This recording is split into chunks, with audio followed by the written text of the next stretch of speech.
dia de muita paz, de muito carinho, de muito amor, para ela fazer a abertura dos trabalhos da noite de hoje, do aprendizado, da reflexão sobre o que o nosso irmão vai trazer. Então é isso.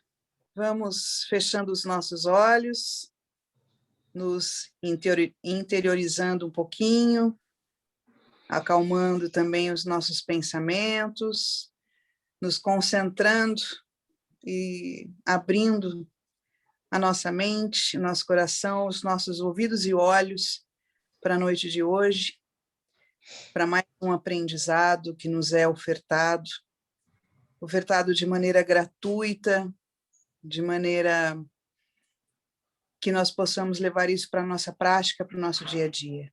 Então, muito obrigado, gratidão já para todo o plano espiritual, que sempre nos prepara o nosso dia, prepara a nossa casinha, o pequeno templo da fraternidade, e prepara cada um de nós em nossas casas.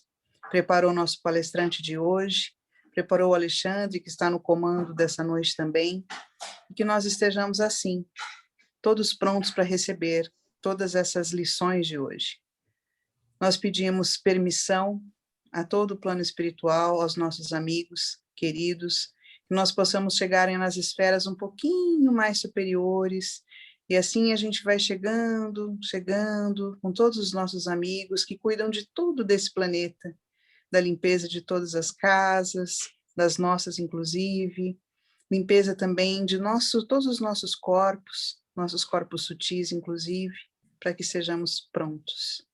Pedimos permissão para a chegada mais próxima de Jesus, nosso irmão querido, e que nesse momento a gente possa fazer a oração que ele nos ensinou, para que sejamos realmente prontos para a lição de hoje.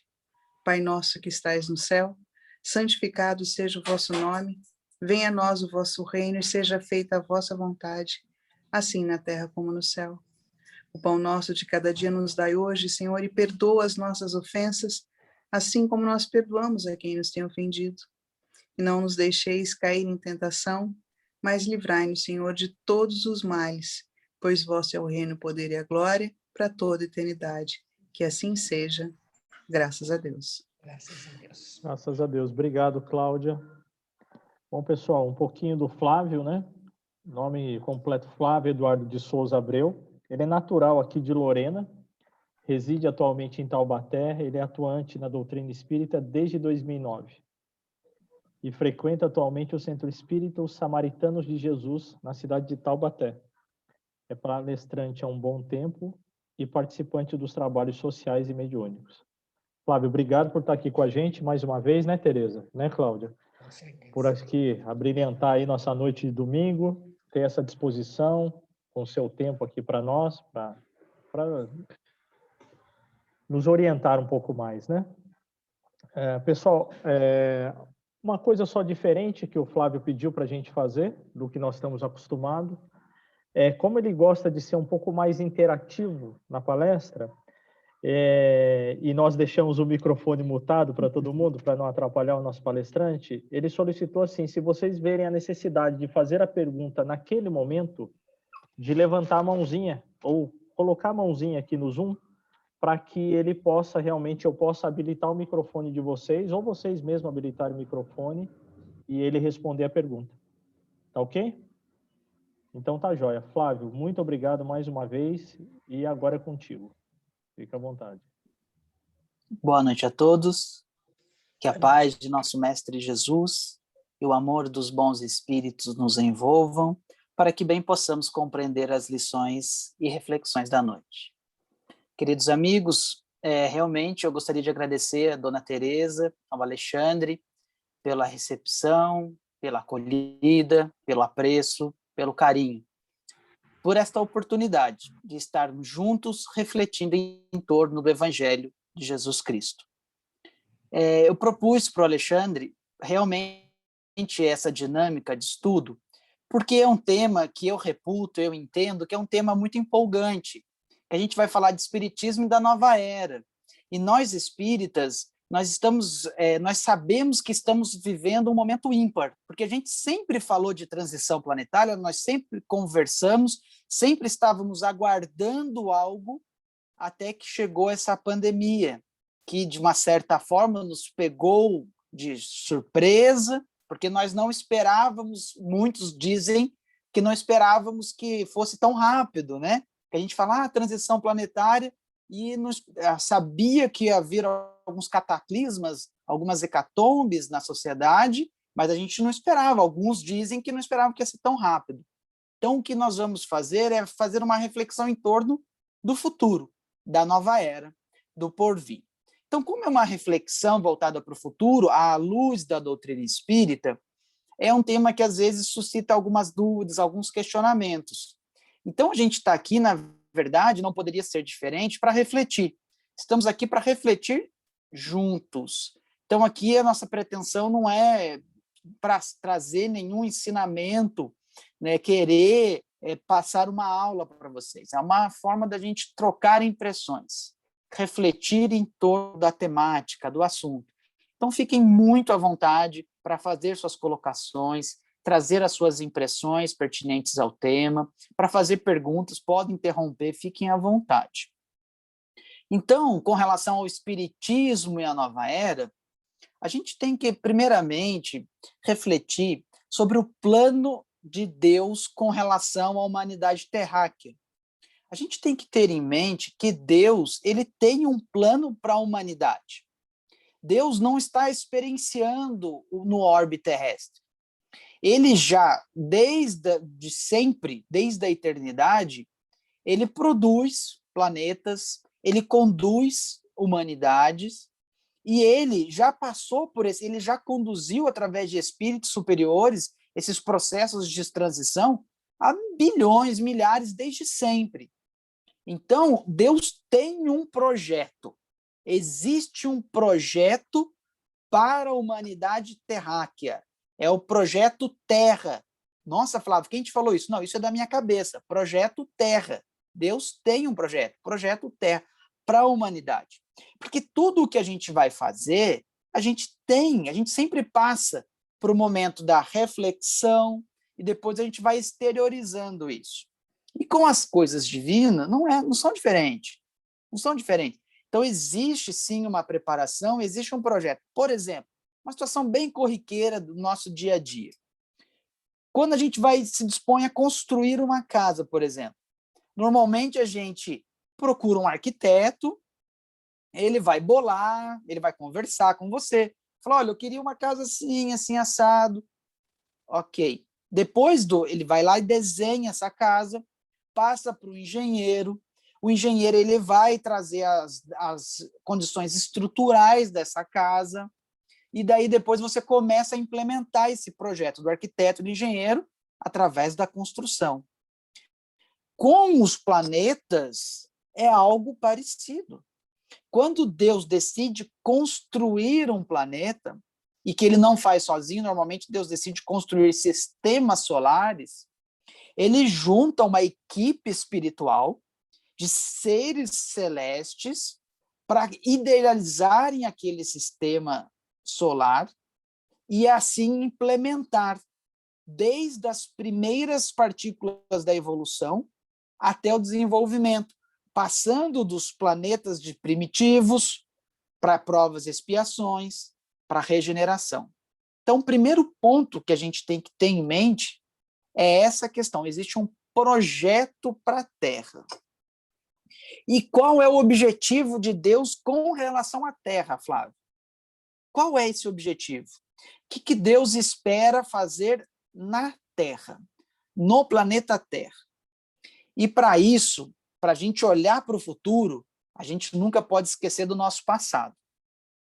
Então, para a gente começar a raciocinar sobre o futuro, a gente tem que olhar um pouquinho para trás. E olhando um pouquinho para trás, a gente vai voltar só um pouquinho. A gente vai voltar aproximadamente 2000 anos. A gente vai voltar com Cristo na sua primeira aparição pública. E nós vamos encontrar essa primeira aparição pública do Cristo na obra Boa Nova, de Humberto de Campos. Então, lá em Humberto de Campos, Humberto de Campos traz a primeira aparição do Cristo. Ele havia acabado de chegar em Jerusalém. Era uma tarde ensolarada, uma tarde quente, típica daquela região, e ele estava sentado nas escadarias do templo.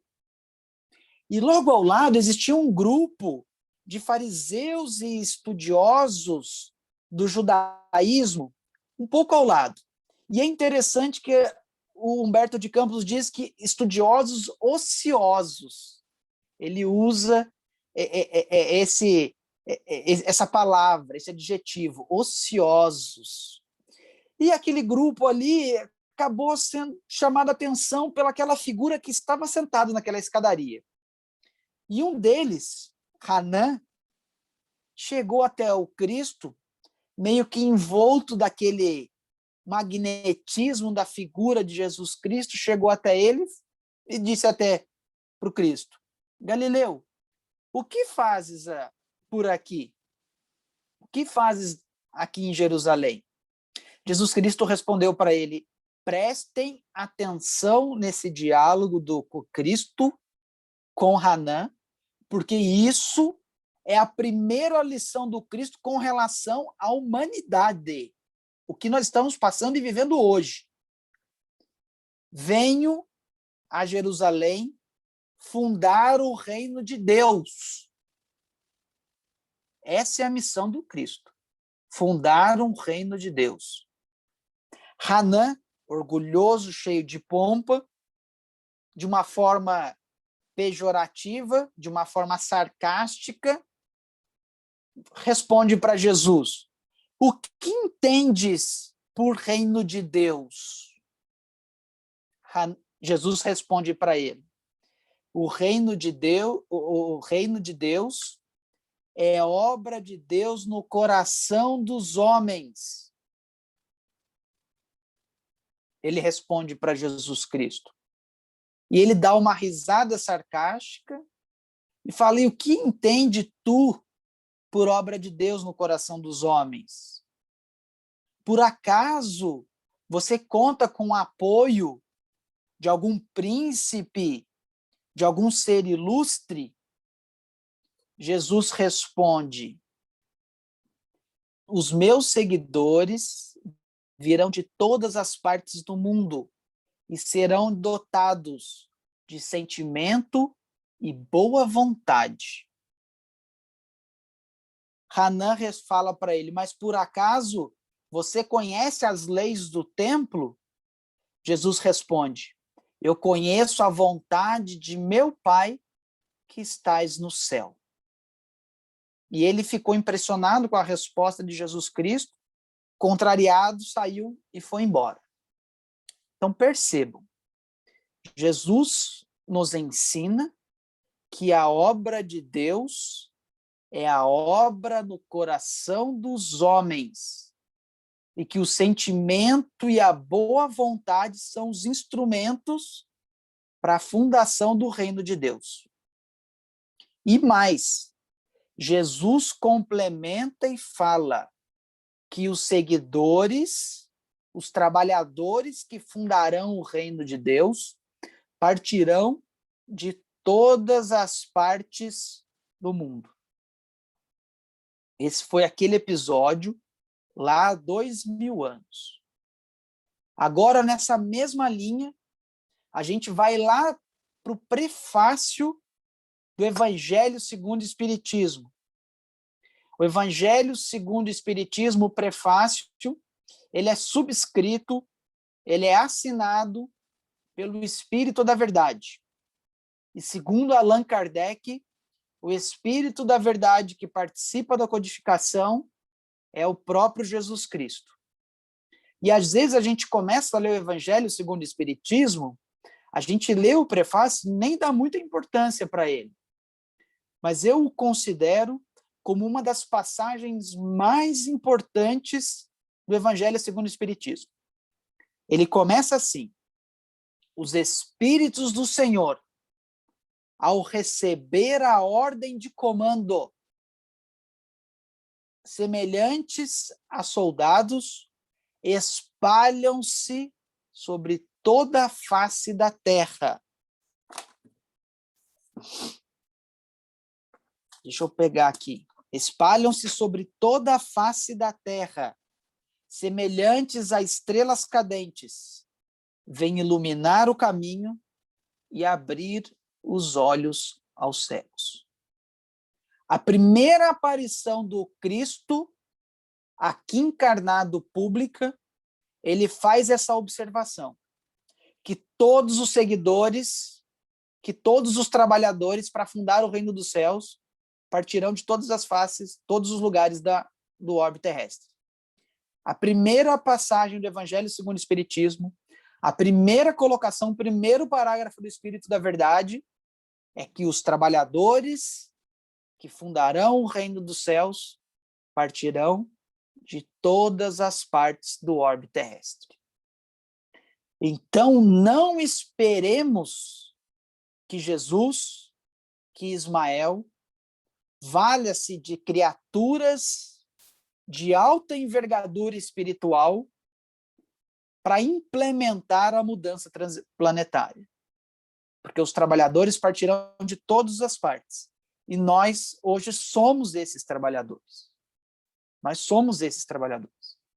Isso é de fundamental importância para a gente saber o que é o espiritismo do porvir da nova era.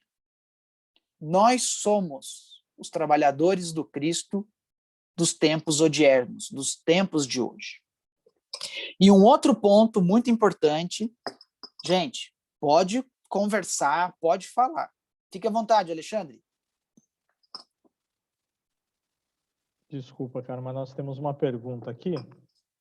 O senhor Abelardo, ele está sem microfone, e aí ele não conseguiu, ele pediu para eu falar aqui por ele, tá?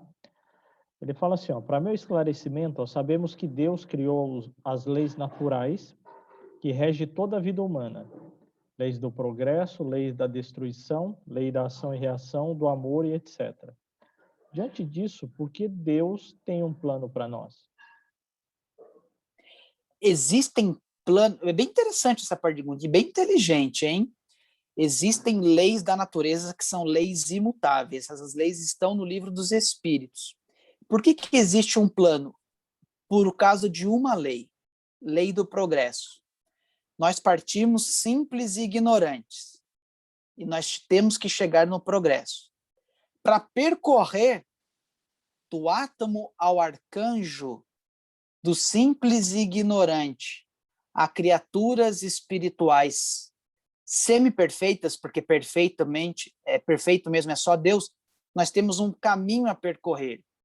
E esse caminho a percorrer ao progresso é compreender e viver todas as leis divinas. E através das experiências da vida é que nós atingimos esse objetivo. Então, o plano de Deus é que é a criatura sair do átomo para chegar no arcanjo. Compreender, à medida que vamos evoluindo, nós vamos assimilando as leis divinas. Porque quando nós estamos ainda criaturas imperfeitas, apesar das leis divinas estarem em nossa consciência, elas ainda estão como que revestidas de uma sujeira, que a gente não consegue ver plenamente, enxergar plenamente isso. Para vocês verem que interessante, hoje cedo eu estava conversando com a minha mulher. Todos devem ter visto aquela situação que ocorreu lá na favela, no Rio de Janeiro, naquela comunidade do Jacarezinho, que várias pessoas foram assassinadas. Não vem a questão se eram infratores ou não. Não é esse o ponto. O ponto que eu gostaria de chegar com vocês é o seguinte: muitos deles, existem relatos que momentos antes de serem abordados pelos policiais, ligaram para os familiares e pediram prece. Pediram prece para os familiares. E eu pergunto, vejam só que interessante, porque muitos eram voltados para o crime. Muitos ali eram voltados para o crime. E mesmo assim existe essa lei de adoração, de reconhecer Deus. Mas se ele existe essa lei de adoração, de reconhecer Deus, por que eles praticavam crimes dos homens? Por que eles tiravam vida de outras pessoas? Por que eles valiam-se de uma conduta que é extremamente prejudicial, que é o tráfico de drogas? Porque eles ainda não têm a consciência plena das leis naturais. Nós vamos adquirindo a consciência das leis naturais diante das experiências da vida. Isso vai o que? Aflorando. Isso vai se desdobrando no ser espiritual. Então a gente tem isso inato e a gente vai desenvolvendo. E o plano de Deus é exatamente isso. O desenvolvimento das leis naturais na criatura humana para atingir o progresso. Agora pode vir uma pergunta, mas por que Deus quer isso da gente? Por que ele não criou seres perfeitos? Essa pergunta pode vir, sabe por quê? Porque Allan Kardec perguntou isso para os espíritos. Por que Deus não criou todo mundo já perfeito? Os espíritos respondem mais ou menos assim: não nos é dado entrar em certos entendimentos de Deus. A gente não consegue compreender ainda certas questões de Deus. Se ele entendeu assim, é porque tem um motivo. A gente, por enquanto, nós não temos ainda condições de entender. Mas o objetivo da humanidade é o quê? Dentro das leis naturais, chegar ao progresso divino. Isso é interessante, porque a gente está falando do átomo ao arcanjo, dos seres simples e ignorantes, porque a gente falou aqui agora que Jesus Cristo, na primeira aparição dele, ele já deu o recado. Ele já deu o recado. Que todos nós temos a condição de construir o reino de Deus. Só que se a gente voltar um pouquinho mais, a gente vai ver que o objetivo do Cristo, o plano do Cristo com a humanidade, não começou ali naquela conversa com Hanan. Não foi a partir dali que ele começou, não. A partir de hoje, eu vou no templo e vou começar o objetivo de fundar o reino de Deus. Não, não foi ali. E a gente vai encontrar essa resposta, a gente vai encontrar esse entendimento no livro A Caminho da Luz, no capítulo 1, no livro psicografado por Chico, pelo Espírito Emmanuel. Lá no capítulo 1, a gente estava conversando com o Emmanuel agora há pouco, antes de a gente começar. Lá no capítulo 1, Gênese Planetária, Emmanuel começa assim: rezam as tradições do mundo espiritual que, na direção de todos os fenômenos do sistema solar nosso, todos os fenômenos que estão entre os planetas do nosso sistema solar, existe uma comunidade de espíritos puros e eleitos pelo Senhor, Supremo do Universo, em cujas mãos se conservam as rédeas diretoras da vida de todas as comunidades planetárias. Vejam que o Emmanuel nos traz essa informação importantíssima. Todos os acontecimentos do nosso sistema solar, existe uma pleiade de espíritos superiores e puros que coordenam isso. E Jesus Cristo é um desses espíritos. Reflitam sobre a profundidade disso, porque nós estamos falando que antes da constituição do orbe terrestre, nós estamos falando de 4,7 bilhões de anos, Jesus Cristo já era um espírito crístico. Há 4,7 bilhões de anos, Cristo já era um espírito puro. E aqui continua nesse capítulo 1. Dizem ainda que esses espíritos se reuniram apenas 2 vezes. Apenas 2 vezes esses espíritos se reuniram esses espíritos que coordenam o nosso sistema solar. Nós estamos falando desde Mercúrio até Plutão. Eu não entendo muito de astronomia, mas eu acho que é isso. Primeiro do Sol é Mercúrio, E o último é Plutão, já dizem que Plutão já não é mais planeta, né? Mas esses espíritos duas vezes. A primeira, quando as primeiras partículas se desprenderam da nebulosa solar para a constituição do nosso sistema, por consequência do planeta Terra. E a segunda vez, quando decidiram pela vinda do Cristo aqui entre nós. Percebam a profundidade disso. Então percebam que esse plano que eles têm, esse projeto Terra, não começou hoje. Essa fase que nós estamos passando, de provas e expiações para regeneração, esses espíritos já tiveram milhares de experiência. Eles já viveram isso há bilhões, trilhões de anos atrás. Então, eles estão preparados para isso. Eles estão preparados. Então, percebam, Jesus Cristo, quando ele veio, ele já tinha se programado para isso. E já tinha havido uma deliberação desses espíritos que coordenam o nosso sistema solar. Espíritos muito evoluídos, que é o projeto Terra. E isso vem acompanhando a humanidade desde muito tempo. Hecatombes, cataclismas acompanham a humanidade desde muito tempo.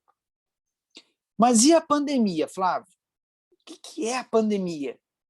Realmente isso é o início da transição planetária? Na verdade, gente, a pandemia, ela é um processo da transição planetária, mas não é o início. O início já se deu há muito tempo. O início já se deu com o advento do próprio Espiritismo. Lá, a partir daquelas almas iluminadas da França, da Revolução Francesa, daqueles espíritos da razão que começaram a reencarnar aqui, aí sim a humanidade começou a alcançar a maioridade espiritual para entender essa verdade que o Espiritismo nos trazia, da imortalidade da alma, da pluralidade das existências. Então, a pandemia é um processo. Mas é um processo do quê? Gente, todos nós, quando nós temos algum objetivo na vida e a gente quer alcançar algo, isso demanda muito esforço. Quando é algo relevante. Quando é algo relevante. A pessoa que ela quer vencer uma enfermidade exige esforço daquela pessoa. A obesidade. A pessoa que quer vencer a obesidade, por exemplo, demanda esforço. Não é fácil, não é simples. A pessoa que quer vencer, superar um câncer.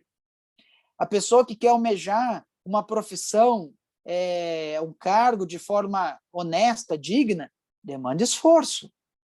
E a gente está falando de forma individual. Quando a gente fala de forma do macro, do planetário, a humanidade precisa se esforçar. E o que está ou estava acontecendo e ainda está acontecendo? A humanidade, ela vive um momento turbulento. As pessoas, elas não se respeitam. A gente vive uma indiferença muito grande uns com os outros. As ideias de pessimismo, as ideias autoritárias estão vigentes em vários pontos do orbe. E isso vai produzindo energias negativas para o orbe. E chega um momento em que isso extravasa. Se eu começo a encher um copo com água, com uma jarra de 1 litro, e começo a despejar água num copo de 300 ml, vai chegar uma hora que vai acontecer o quê? Vai transbordar. Vai transbordar. E a pandemia nada mais é do que isso, uma saturação de energias que precisa dar um chacoalhão na humanidade. E isso está muito bem expresso na obra atual do Divaldo Pereira Franco, na obra no rumo do mundo de regeneração. O Divaldo Franco, ele traz bem essa ideia. Ele falando da questão da pandemia, ele fala que a gente chegou a um momento, gente, que não dava mais. Precisava acontecer algo de impacto na humanidade, para dar um chacoalhão na humanidade. Era necessário que parássemos, refletíssemos um pouco com relação ao rumo que estávamos dando à nossa vida, à nossa existência. E isso é um abalo muito grande para todos nós. Foi para todo mundo. Só que algumas pessoas falam assim, Flávio, então depois da pandemia a gente já vai estar regenerado? Gente, infelizmente ainda não. Infelizmente ainda não. E isso está muito evidente, isso é muito evidente no que estamos vendo ainda nessa semana. Porque vejam só, não sei se vocês vão concordar comigo. A pandemia quase que parou o planeta. Vocês concordam com relação a isso? Quase que parou o planeta. Ok. Muitas situações conflituosas se arrefeceram entre nações.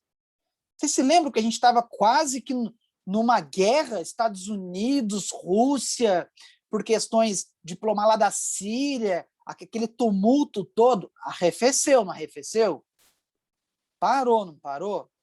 Os países começaram numa perseguição de uma vacina, acalmou. O que nós estamos vendo essa semana, lá em Israel?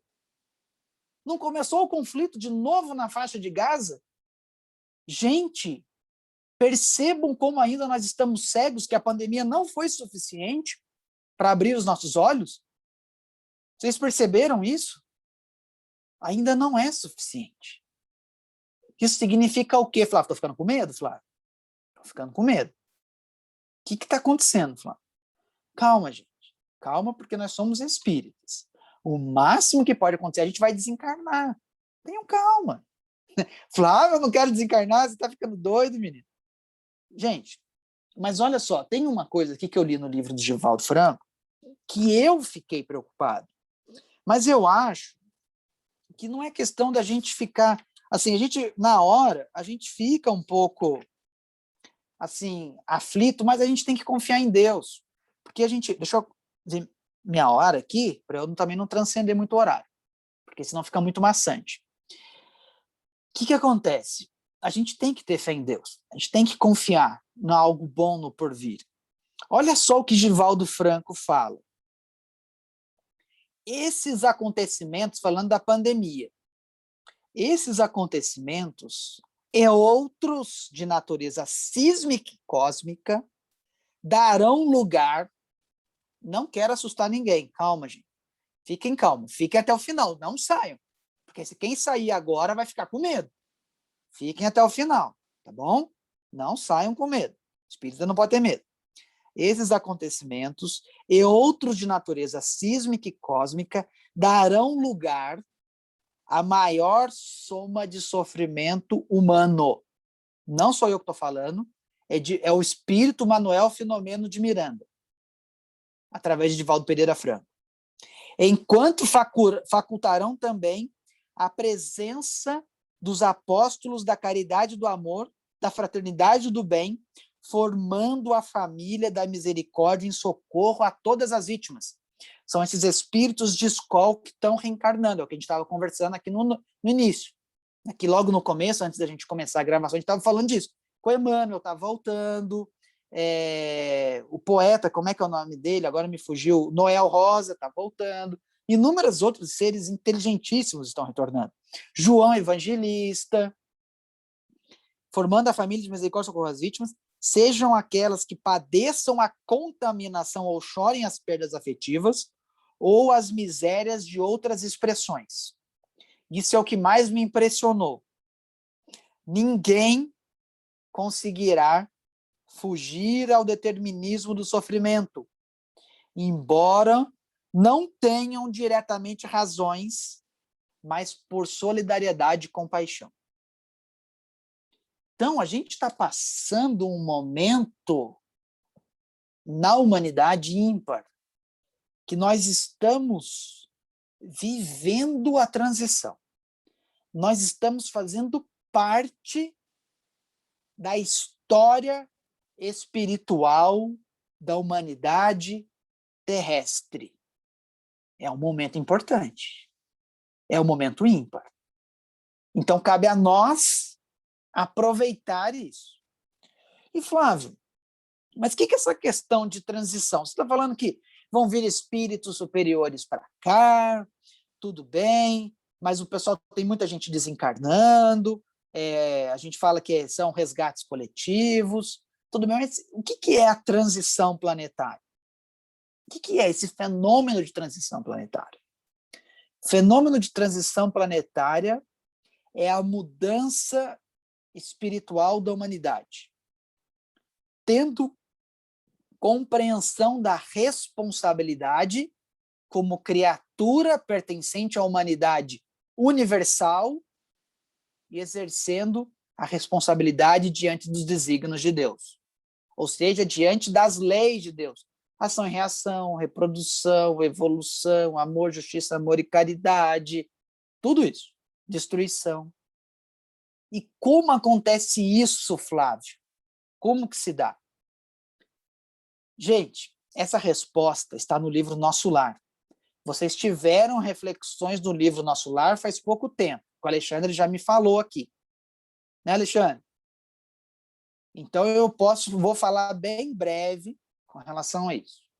André Luiz, no capítulo 39 do livro Nosso Lar, ouvindo a senhora Laura ela lhe dá uma lição bem interessante para o André Luiz naquele livro. É um livro, é um primor da doutrina espírita esse livro. É impressionante como tem coisa importante nesse livro.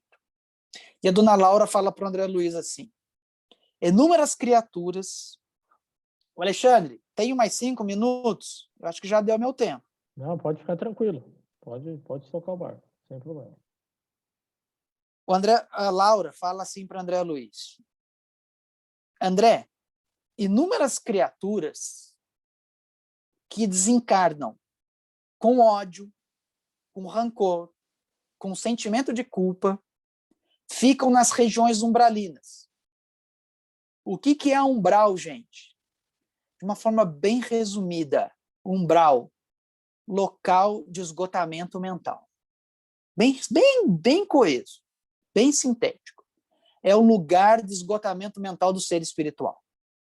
Lá ele vai reviver aquelas mazelas, ele vai trazer à tona um sentimento de desculpa, esgotando mentalmente para a criatura cair em si e se levar a Deus. Aí ele é resgatado e auxiliado pelos irmãos espirituais. Então ela fala: milhares e milhares de espíritos desencarnam, ficam nessas regiões de esgotamento mental e, por misericórdia divina, retornam à carne com a bênção do esquecimento. Então, milhões de criaturas desencarnam, ficam no plano espiritual, nesse esgotamento mental de sofrimento, e retornam à carne, por misericórdia divina.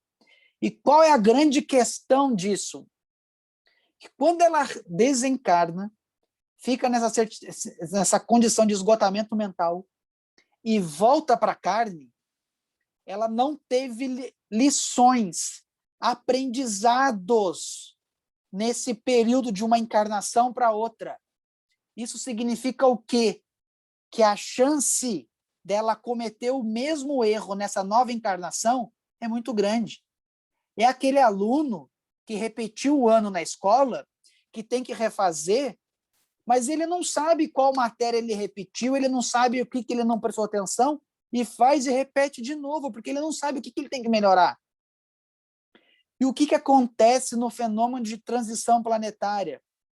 São mais criaturas retornando ao plano espiritual, convivendo em colônias espirituais, passando menos tempo nessas regiões de umbral, ou sequer passando, tomando lições morais evangélicas, encarnando com uma bagagem para colocar em prática o que aprendeu na erraticidade.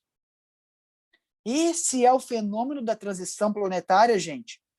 Mais espíritos adquirindo conhecimento na erraticidade para colocar em prática quando encarna. Não existe essa encarnação sem um conhecimento. Sem você chegar lá no plano espiritual e falar, olha, fulano, Flávio, é o seguinte, você tem essa dívida, você pisou na bola aqui, você precisa corrigir aqui, você precisa resgatar com fulano. Vamos programar uma encarnação de novo vocês dois? Vamos ver se vocês pelo menos se toleram agora? Olha, tem a lição evangélica de perdoar. Você começa a participar de cursos de perdão. E daí você vem com uma bagagem maior. Você vem com ideias de moral, com resgates. E aí você encarna numa família que às vezes não tem essa bagagem, mas você já tem. Você já começa a ter uma bagagem. Daí você encontra com uma outra pessoa que já tem essa bagagem, vocês se casam. Vocês têm um filho que vem com essa bagagem também do plano espiritual. Os dois têm essa bagagem, passando para o filho que já vem com uma bagagem do plano espiritual, isso vai começando a quê? A aumentar. Esse é o fenômeno de transição planetária. A transição planetária, gente, não é só reencarnar espírito superior, não. A transição planetária é feita por nós. Desse jeito. Por isso que é importante, enquanto encarnados, seguir as lições do Cristo. Porque a gente volta para o plano espiritual e vai evitar ou passar por menos tempo esse esgotamento mental e conseguir passar por uma colônia espiritual com todos nós estamos vinculados para a gente conseguir mais e mais bagagens. Veja só que interessante como é que funciona esse fenômeno de transição planetária. Então não é nada assim estranho, não é nada de sopetão, não é nada de surpresa. É algo que aparentemente é simples, mas a gente precisa colocar em prática os ensinamentos do Cristo. Então, qual é o papel do espírita, do espiritismo da nova era?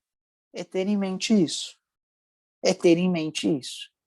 Que o que nós estamos fazendo hoje vai servir do que nós estamos plantando hoje para colher amanhã. Sempre, gente. Sempre. E o primeiro ponto do espírita na nova era, imortalidade da alma. Nós temos que ter ciência disso. Nós somos seres, criaturas imortais. Segundo ponto, pluralidade das existências. O que eu faço hoje vai ser meu fruto de amanhã. Se eu planto bem, colho bem. Se eu planto mal, colho mal. Não tem jeito. É lei. É lei natural. Ação e reação, como nosso irmão aí bem colocou para o nosso estudo. E já partindo para as nossas conclusões aqui, eu gostaria de trazer um trechinho para a nossa reflexão, lá do livro Obras Póstumas, de Kardec. É um trecho surpreendente. É um trecho de arrepiar, porque nós estamos falando aqui de 1860 e pouco, mais ou menos. E isso vale para a gente, nós espíritas. A nova geração, Allan Kardec, parece que ele está falando para a gente hoje, devendo firmar a era do progresso moral. Progresso moral, gente, é ser aquela pessoa chata, de devolver aquele troquinho que nos der errado de 10 centavos na padaria. É naquele feriado prolongado, a gente não achar que só a gente tem pressa e querer passar todo mundo pelo acostamento.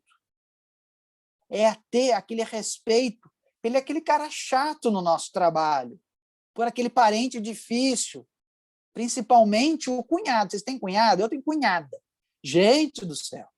Tô brincando, gente. Mas é isso, são as relações familiares. São esses núcleos familiares. Essa questão moral, de compreensão, gente. Devendo firmar a era do progresso moral, distinguindo-se por uma inteligência e uma razão geralmente precoces, de par com um sentimento inato do bem, e crenças espiritualistas Ele não está falando de espiritismo. Está falando de espiritualistas, voltado para o ser espiritual, de que existe algo além do corpo físico. O que é sinal evidente de progresso anterior. Um dos característicos distintivos da nova geração será a fé inata, não a exclusivista cega, que divide os homens, mas a fé racional que esclarece e fortifica, que os une e confunde no mesmo sentimento de amor de Deus e do próximo. Porque uma fé racional, uma fé em Deus e no próximo, jamais vai disparar uma bala ou uma bomba contra uma outra pessoa que não professa a mesma fé ou que tem um pensamento diferente. Hoje nós vivemos um momento de não tolerância, da intolerância, seja religiosa, seja política, seja ideológica. Nós não respeitamos a posição do próximo. Nós não respeitamos o que o próximo quer ser e viver, achando que esse julgamento é nosso e não de Deus. Não importa. Nós não somos os julgadores. O único ser que tem a condição de avaliar se o outro está errado ou não é Deus. Então, deixemos essa intolerância, e isso é um dever do espiritismo, do espírita da nova era. A tolerância. Deixar os nossos pré-conceitos de lado. Isso é fundamental. Eu fico triste, gente. Eu fico triste de ver espíritas brigando por política no Facebook. Gente, você expressar sua opinião política é uma coisa. Você brigar, gente, não tem mais tempo para isso. Não dá mais. Não dá mais. Veja só mais um trechinho. Gente, me perdoe, eu tô transcendendo o horário. Vocês me perdoem, mas acho que é importante.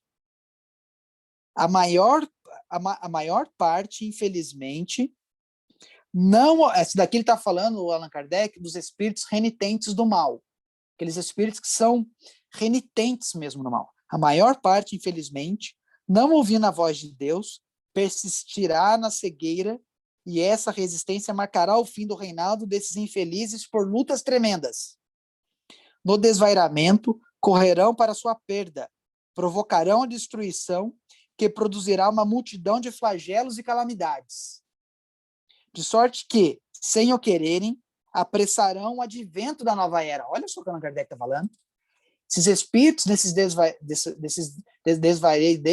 desvarios, eles vão adiantar o progresso da humanidade. E como se a destruição não caminhasse com bastante rapidez, vejam só que interessante, ver-se-ão os suicídios multiplicarem-se numa proporção inaudita, numa proporção jamais vista, até entre as crianças. Eu não sei se vocês têm a oportunidade, se alguém no campo profissional, ou às vezes a gente fica sabendo de alguma família ou de algum amigo, mas eu trabalho também junto da vara da infância e juventude, que cuida de criança e adolescente, em todos os aspectos. O que a gente vê de crianças, eu estou falando de 10 anos, de 11 anos, de adolescentes de 14 anos, que se automutilam e que tentam suicídio, é um número absurdo. É muito. De ter que entrar com medida de internação para evitar o suicídio dessas crianças e adolescentes. É muito grande. É muito grande. E suicídios a gente vê também que tem aumentado muito. Jamais se terá visto tão grande número de loucos, pobres desgraçados que são riscados antes da morte do número dos viventes. São estes os verdadeiros sinais dos tempos. E tudo isso se realizará pelo encadeamento de circunstâncias sem que, como já dissemos, sejam derrogados, nem de leve, as leis da natureza. Olha a resposta do nosso irmão aí. Não há derrogação das leis da natureza. Então, esse desequilíbrio psíquico, que nada mais é que o desequilíbrio da alma, gente. Porque quando ele fala do aumento do número de loucos, é desequilíbrio do espírito. Nós estamos ficando doentes do espírito. Nós temos que nos colocar em guarda. E agora é para encerrar, me perdoem, agora realmente é para encerrar. Manuel Filomena de Miranda, nas palavras finais, no último capítulo do livro, não ganho nada para isso, mas é importante, quem não leu, lê. Aos espíritas, olha a mensagem do Manuel, encerrando a lição, e ele trabalhou direto nos grupos socorristas dos enfermos da Covid, nos resgates dos que estavam desencarnando pela Covid. Aos espíritas, cabe a consciência dos deveres com que a doutrina os honra, realizando o combate às más inclinações, às sombras, à sombra, aos desaires morais que os aturdam, evitando exibicionismos e debates desgastantes, nos quais, ao invés das teses de esclarecimento para tranquilizarem-se uns aos outros, procura-se humilhar, ofender, realizar combates públicos desnecessários. E faz um alerta: temos que abrir os olhos aos tempos em que se perde facilmente a paciência, que passa a valorizar os seus interesses em detrimento dos outros e arma-se para não perder as vantagens que desfruta. Então, são pequenas reflexões. Agora, para encerrar, gente, eu acho que, agora é uma reflexão pessoal, que a gente vai passar ainda por situações difíceis, todos nós. Eu acho que nesses momentos a importância da união é fundamental. Estarmos juntos, estarmos unidos, como aqui estamos hoje. Nós estamos longes fisicamente, mas ligados sob o Espírito e com Jesus. Isso é muito importante. A união, o respeito, o apreço, tentar manter a paciência, e está difícil, gente. Parece que as pessoas estão doidas, parece que, para muita gente, parece que aumentou o estresse, a condição de trabalho, de muitas coisas. Tentar manter o equilíbrio diante das dificuldades do próximo, que não consegue enxergar ainda como nós estamos começando a enxergar. Confiar em Deus, confiar na espiritualidade, que existe um plano sim para a gente. E esse plano não começou agora, não. Começou há muito tempo, antes da formação do planeta Terra. E tem alguém na frente desse planeta, sim. Tem alguém coordenando esse país, sim. E gente responsável. Gente que faz com amor. Gente que faz com dedicação, que tem experiência, que nos ampara, que nos socorre, que está ao nosso lado quando a gente quer fazer a diferença. E acreditem, nós podemos fazer a diferença. Acreditem nisso.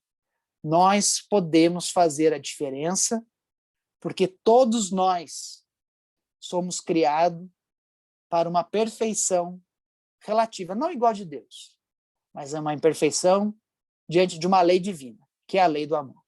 Muita paz, muita luz a todos. Me perdoem por ter excedido tanto tempo. Imagina, Flávio, nós é que agradecemos. Foi excelente a palestra. Acho que nos abriu os olhos para muitas outras perspectivas aí, né? Dentro do contexto. E agora, pessoal, a gente passa para a segunda fase, né? Da nossa palestra, em que as perguntas, ou chat, ou alguma coisa, né? Para o nosso palestrante. Se alguém tiver alguma dúvida, algum comentário a fazer, fique à vontade. O momento é agora. Acho que eu não tô conseguindo ver o chat, Alexandre. Se você, É que eu estou no celular, daí eu acho que eu não... Deixa eu tentar abrir pelo computador aqui também, para ver se eu consigo ver o chat. Eu estou aqui, ó, tem algumas coisas no chat. Aí o seu Abelardo nos fala aqui, ó, Flávio, parabéns pela ajuda e reflexão que sua palestra nos trouxe. A Ana também, ó, Flávio, grata pela palestra tão esclarecedora. Deus abençoe a todos. E o seu Abelardo pede para você, por favor, enviar um contato. Se quiser anotar meu WhatsApp, 99701-9499. Quem quiser, fique à vontade. Também, se quiser mandar e-mail, deixa eu pegar meu e-mail aqui, que eu vejo esse e-mail, mas eu esqueço, porque normalmente eu vejo meu e-mail pessoal. É da Gmail, é flavio.abreu0104@gmail.com. Se quiser mandar e-mail também, fica à vontade. Tá ok. Se eu demorar para responder, manda o WhatsApp. Pode falar, Cláudia. Se eu demorar para responder, pode mandar o WhatsApp. É flavio.abreu0104@gmail.com. flavio.abreu0104@gmail.com. Vamos lá, Cláudio. O WhatsApp é mais garantido. 997019499. Se você quiser, Alexandre, se alguém ficar com alguma dúvida, manda mensagem para o Alexandre ou para a dona Tereza, e daí eles passam o meu contato. Isso, sem problema nenhum. Posso falar? Pode. Desculpa, eu fico falando, né? E não deixo ninguém falar. Não, foi perfeito, e assim, eu quero já agradecer, mas uma pergunta, eu acho que, mas na verdade uma reflexão, talvez, mais uma, importante, sobre esses questionamentos que têm surgido sobre pesquisadores irem até a França, pesquisar sobre Allan Kardec. Não sei até que ponto isso é verdade ou não sei se vocês têm essa informação, sobre alguns escritos ou manuscritos que parece que não estavam de acordo. Eu não sei mais ou menos, eu não sei exatamente dizer o que é, mas eu recebi uma informação a respeito disso, né? E também sobre a questão de quererem derrubar a casa do Chico. Você está sabendo sobre esse assunto? Não, sinceramente, eu desconheço. Eu acho que eu já ouvi alguma coisa com relação a alguns manuscritos de Allan Kardec, mas eu não sei nada aprofundado com relação a isso, né? Eu acho, assim, que tem algumas coisas que são bem interessantes, né? Porque na época de Kardec, se você me permitir, posso fazer uma parte rapidinho? Pode, lógico, fica à vontade. Que assim, né, como você colocou, essa do Chico, então, nunca tinha ouvido falar de derrubar, não sei nem o motivo, seria por uma alegação de farsa, ou sei lá, alguma coisa assim, mas isso me remontou a um episódio bem interessante do próprio Espiritismo, que Allan Kardec, quando ele fez o Livro dos Espíritos, ele mandou para o censo da França, né? Porque a gente estava vivendo a época da Inquisição naquela época. Então, toda a obra literária, principalmente de cunho religioso, ele tinha que passar pelo crivo da Igreja Católica. E quando o Allan Kardec ele escreveu o Livro dos Espíritos, ele passou pelo crivo do censo, né, da Igreja Católica. E lá o parecer com relação ao Livro dos Espíritos, ele foi do Abade Lessani, e ele fala assim: trata-se de uma obra de suma importância que, se bem analisada e compreendida, trará grande evolução para a humanidade, né? A gente não sabe qual espírito intuiu o Abade Lessani naquele momento, em plena Inquisição, né? Ele fazia essa consideração, mas o ponto que eu quero chegar é assim: o Livro dos Espíritos passou pelo censo da França e Allan Kardec mandou alguns livros para a Espanha. E lá da Espanha, esse livro ele não foi aceito. E aí a autoridade católica da região, lá da Espanha, ele quis colocar fogo nos livros. Ele confiscou a remessa de livros do Livro dos Espíritos, que foram para a Espanha, ele confiscou e queria colocar fogo. E Allan Kardec, ele conhecia algumas pessoas influentes na Espanha. E ele ficou indignado com a situação do confisco dos livros. E ele ia tomar medidas legais, ele ia falar com o cônsul da Espanha para liberar os livros. E os espíritos orientaram Kardec nesse seguinte sentido. Falou, Kardec, seguinte, se você quiser, você pode fazer isso. Você pode entrar junto às autoridades espanholas para resgatar esses livros confiscados e você vai até conseguir. Mas acredite, é melhor deixar os livros serem confiscados, a espiritualidade falando para Kardec, melhor que eles sejam confiscados. O que aconteceu? Ele não entrou com nenhuma medida judicial, os livros foram confiscados, colocaram fogo em praça pública, no ato de Barcelona, e isso causou uma euforia, uma curiosidade no povo espanhol, que nem o Facebook ia conseguir atingir essa publicidade que deu na época. Então foi um efeito, foi um tiro no pé realmente da Igreja Católica naquele momento, porque causou uma euforia tão grande na curiosidade do que o que tinha de tão importante naquele livro que tinha que ser queimado pela Igreja Católica em praça pública, que as pessoas foram atrás desse livro e compraram para expandir o conhecimento. Então, fazendo um paradigma com isso, essa questão de derrubar a casa de Chico, talvez, eu não sei por qual motivo seria, mas talvez seja um tiro no pé, porque isso vai despertar ainda mais a curiosidade das pessoas do porquê se incomodar tanto com a situação, né? Então, não sei, fui intuído com relação a esse ponto. Faz sentido esse paralelo que você traçou, realmente, pode ser. É que, assim, a minha preocupação, na verdade, é que, assim, como a gente sabe que a gente está passando por todo esse processo de transição, enfim, e a gente sabe que também tem a luz e tem a sombra, tem o bem e tem o mal, né? Então, a minha preocupação é que a gente se perca no caminho, né? Que a gente deixe de pensar no maior, que é Jesus, né?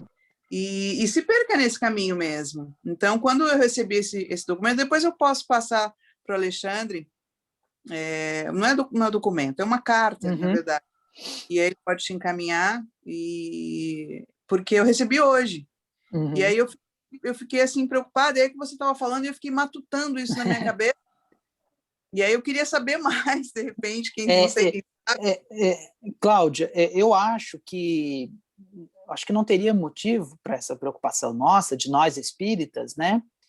Porque a gente tem já as obras básicas, a codificação, que são primores para aprofundamento. Cada vez que eu leio o Evangelho, é um Evangelho novo que eu leio, que a gente consegue aprofundar um pouquinho mais. Sim. A gente tem as obras do Chico, que a gente tem muito que se aprofundar nessas obras. As próprias obras de Divaldo Pereira Franco, são obras muito relevantes, são obras espíritas que a gente tem credibilidade. Então, eu acho que, por mais que venham ideias contrárias a isso, a gente tem um alicerce muito forte, a gente tem uma estrutura muito forte, uma base muito rígida. Pode vir vento, pode vir chuva, pode vir tempestade, pode balançar, mas não derruba, né? Então, é bem assim. E a lei do progresso. Os espíritos que ainda conspiram contra o bem, eles podem bater, eles podem judiar da gente. Eles vêm, eles tripudiam, eles pegam na gente e judiam, mas eles não vão conseguir vencer. Porque o progresso é uma lei natural. Por mais que eles batam de frente, vai chegar uma hora que eles vão ceder, não tem jeito. Não tem jeito. Não dá para voltar. Existe um fenômeno no alpinismo, que é o efeito cliquet, que é a vedação de retrocesso. Você não pode retroceder, só pode avançar. E eu sempre gosto de falar que o espiritismo ele é regido pelo efeito cliquet. Isso também é utilizado nos estudos jurídicos com relação às leis da dignidade humana, que é a vedação do retrocesso. Uma vez que você atingiu uma lei de direitos humanos, não estou falando de direitos humanos que protegem quem não deve, estou falando de direitos humanos verdadeiros, que velam pela dignidade da pessoa humana. É a vedação do retrocesso. Não existe, não dá para você retroceder. Só vai avançar. Você pode estagnar. Ixi, travou. Então, eu acredito muito nisso. Não, Vou para bem? mim não, Tá aí? tá Não? mal. Então tá ótimo. Então fui eu que travei aqui, desculpa. É, foi você. Fui eu. Agradeço, viu, pela sua gentil aí explicação, colaboração. Obrigada. Deus abençoe, Cláudio. Pessoal, Amém. mais alguém? A Agradeço Carla? também, viu? Foi Flávio, um abraço grande. Mais uma vez você nos brindou com um ensinamento bem profundo, que sempre nos faz refletir. Que Jesus abençoe esse seu dom, esse seu carisma, né, de Nada. divulgar o ensinamento de Jesus, de Kardec. Leve todo o nosso carinho, a nossa gratidão. Até uma próxima oportunidade. Um beijo para todos. Deus abençoe. Uma ótima semana. Então, pessoal, muito obrigado a todos vocês. Nós vamos ficando por aqui. Então, uma semana abençoada para todos nós, não é? Que Jesus possa estar aqui no nosso caminho, nos orientando, nos intuindo e nos conduzindo, né? Obrigado a todos vocês e esperamos todos no próximo domingo. Flávio, mais uma vez, cara, muito obrigado, tá? E fique com Deus, todos vocês. Até mais. Tchau, tchau para todos. Obrigado. Fiquem com Deus. Um abração. Obrigado, Ana Tereza. Até mais. Tchau, tchau. Tchau, tchau.